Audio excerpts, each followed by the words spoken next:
এক গ্রামে এক বুড়া আর এক বুড়ি ছিল। বুড়া বুড়িকে খুব ভালোবাসতো। বুড়ি যেখানেই যেত বুড়া পিছে পিছে সেখানেই চলে যেত। বুড়ি যখন বাসন ধুইত তখন বুড়াও বুড়ির পাশে দাঁড়িয়ে থাকত। বুড়ি যখনই কোনো কাজ করত তখন বুড়া এক পলকের জন্যও চোখের আড়াল করত বুড়ার না। এসব দেখে বুড়ি খুব পেরেশান হয়ে যেত। একদিন বুড়ির মা ফোন দিয়ে বুড়িকে যেতে বলল, কিন্তু সমস্যা হলো বুড়া কিছুতেই বুড়িকে একা যেতে দিবে না।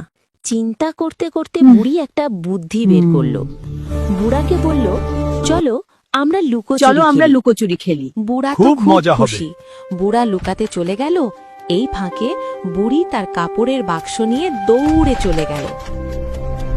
বুড়ি মায়ের বাড়িতে পৌঁছে শান্তিতে শ্বাস নিল। এতদিনে শান্তিতে শ্বাস নিতে পারছি। কিন্তু যখনই তার কাপড়ের বাক্স খুলল তখনই এক আওয়াজ পেল। ये गोट क्या है मेरी पकड़ देख कल से बच्चों